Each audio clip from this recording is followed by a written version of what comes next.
All right, let's get right into it. We're going to talk about something that touches nearly every single one of us, but from an angle you've probably never considered. See, we're not just going to talk about anxiety as a feeling you have or a clinical diagnosis. We're going to look at anxiety as a weakness, a vulnerability. This whole explainer, it's a warning. It's about how this incredibly common human emotion can be, and is, deliberately twisted into a powerful tool for manipulation. This right here, this quote, is the central and frankly unsettling idea we're going to unpack. It changes the entire frame. That quiet internal struggle that so many of us fight every single day, it suggests that battle isn't just private. It's a potential point of entry. It's a lever, a handle, that someone else can grab onto to influence you, to pull you, and ultimately to control you. So the big question is, how exactly does that lever work? So to really get how this manipulation works, we've got to start with the vulnerability itself. We're not looking at anxiety as some kind of personal flaw or a sign that you're weak. Think of it more as a universal part of the human operating system. But when that system gets stuck in a state of high alert, it creates this profound opening for outside influence. It's like a silent, desperate cry for relief that some people are more than happy to answer, but for all the wrong reasons. Now, it's really important to draw a line here. Look, everybody feels nervous. Everyone gets stressed out before a big presentation or a difficult conversation. That's normal, that's healthy. That's your alarm system working correctly. What we're talking about is something else entirely. We're talking about the brain's alarm system getting stuck in the on position. Imagine a smoke alarm that just won't shut off, even when there's not a hint of smoke. This state of constant humming dread makes the world feel fundamentally unsafe, and it forces a person to desperately search for something, anything that feels stable, for an off switch to the noise. And that desperation, that's the key. You know, this feeling, it doesn't just pop up out of thin air. Our sources show that it usually comes from a few really deep, common psychological places. You've got things like trauma from your past that you never really dealt with. Or maybe it's a profound feeling of aimlessness, a lack of purpose. That constant fear of what the future holds is a big one. But a major source, and we're going to dig into this, is the growing distance between the person we pretend to be for the world and who we actually are inside.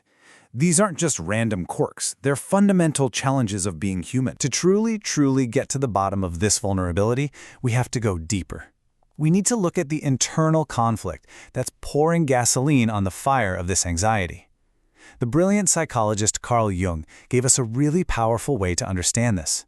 He argued that a lot of our anxiety comes from a war we're fighting with ourselves, a hidden battle between the face we show to the world and all the parts of us we keep locked away in the dark. Okay, so on one side of this war, you've got what Jung called the persona. This is your public face. It's your professional self at work, it's your curated social media profile, it's the polite, agreeable version of you that knows how to fit in. And look, we need it. You can't just be your total, unfiltered self all the time. But then, on the other side, there's the shadow.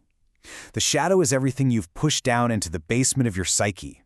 Your so-called unacceptable feelings, your secret ambitions, your anger, your shame, even your raw, undeveloped talents. The shadow isn't evil, not at all. It's just the real messy stuff you've decided isn't fit for public view. And this is the absolute core of the problem. When you pour all your energy into maintaining that mask, into polishing the persona day after day, your authentic self, your shadow, starts to get restless. It starts banging on the basement door. Jung basically believed that anxiety is the sound of that banging. It's the enormous pressure of your suppressed self trying to get out, a signal that your performance has gotten way too disconnected from your reality. That tension is the constant, low-level hum of psychological static we call anxiety. Now you might think, okay, that's just me in my own head. But this dynamic can play out on a massive, terrifying scale. Just look at Germany's Weimar Republic after World War I. The nation's identity, its collective mask of being a proud, powerful nation, had been utterly shattered. The country was drowning in humiliation, economic disaster, and a deep, unprocessed anger. This created a massive, society-wide anxiety crisis.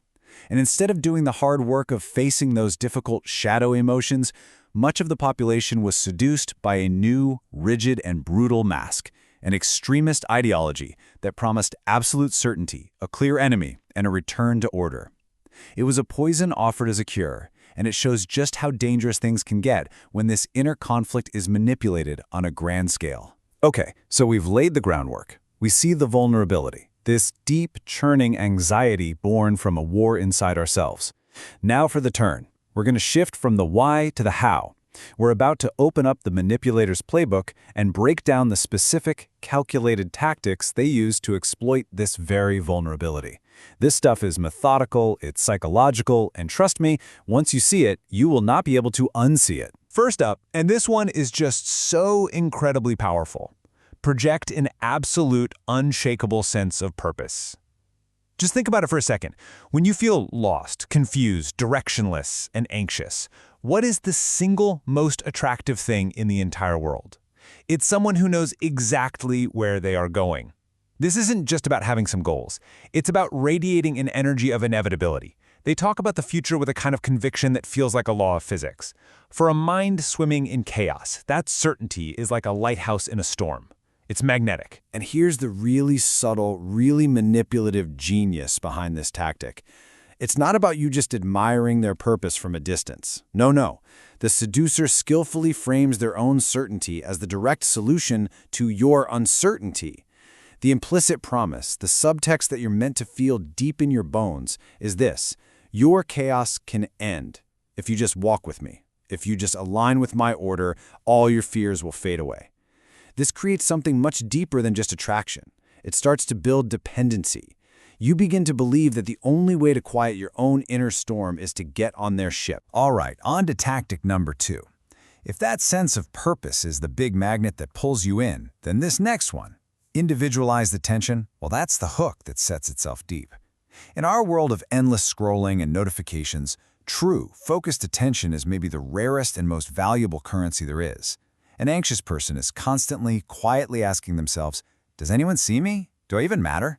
This tactic answers that question with a loud, resounding yes. But it's not cheap flattery. A real manipulator becomes a detective of your insecurities. They listen, really listen, for the self-deprecating jokes, the hesitations, the stories of past hurts. Then, they offer reassurance that is laser-targeted to that specific private wound, making you feel seen and understood in a way you've maybe never felt before. They become your safe harbor in a stormy world. We have a fantastic historical example of this. Think about Queen Victoria after her husband, Prince Albert, died. She was devastated, isolated, and deeply insecure about her role in the world. Most of her politicians treated her with stiff, formal respect. They addressed the crown, the persona. But her prime minister, Benjamin Disraeli, did something radically different. He looked past the title and saw the anxious, lonely, intelligent woman underneath.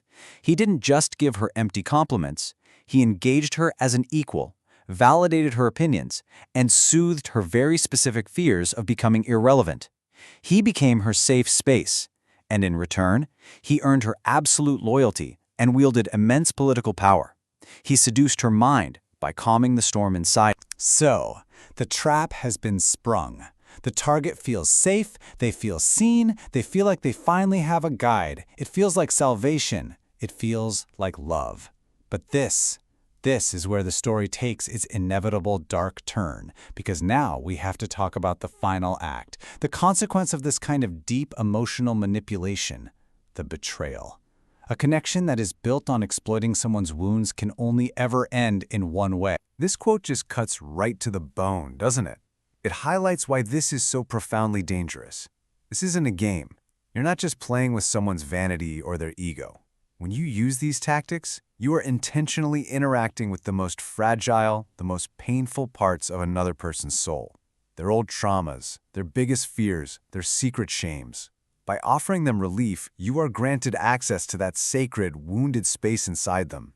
And to use that access for your own benefit, well, that is a violation of the deepest kind. And here is the end game. Here's the trap snapping shut. The relief that the manipulator provides, it becomes a drug. It's addictive. The target's brain literally learns to associate that person's presence with the absence of anxiety. They start to need that person to feel okay. Their own sense of stability, their self-worth, their very identity gets outsourced to someone else. This psychological dependency is the ultimate prize. It makes the target incredibly easy to control, because the mere threat of withdrawing that relief, the threat of sending them back into their own personal chaos, is more than enough to ensure they do whatever you want. And it always happens. Sooner or later, the manipulator's mask slips. Their true motive, their selfishness, their coldness, their fundamental lack of care, it comes to the surface. And the feeling for the victim isn't just disappointment. It is a deep, searing, unforgettable betrayal. The moment you realize that someone saw your deepest wounds not as something precious to protect, but as a button to be pushed for their own gain, that's a wound in itself. The very person who felt like your savior is revealed to be the greatest threat of all, leaving you more anxious, more broken, and more distrustful of the world than you were before. So after all of this, what are you supposed to do? The point here isn't to make you more paranoid or more fearful, not at all. It's the exact opposite. It's to help you trade that state of passive anxiety for a state of active awareness. Your knowledge is your shield. By understanding these tactics, by recognizing the plays as they happen, you take all the power back. You can start to spot when someone's purpose feels just a little too convenient for them, or when their individualized attention feels a little too perfectly targeted at your weak spots. Awareness is the only real antidote to this kind of manipulation. And so we end here with a question for you to carry with you. Now that you've seen the playbook laid out, now that you know the moves, take a look around your own world, your workplace, your friendships, your relationships, the public figures you admire. Can you see echoes of these tactics?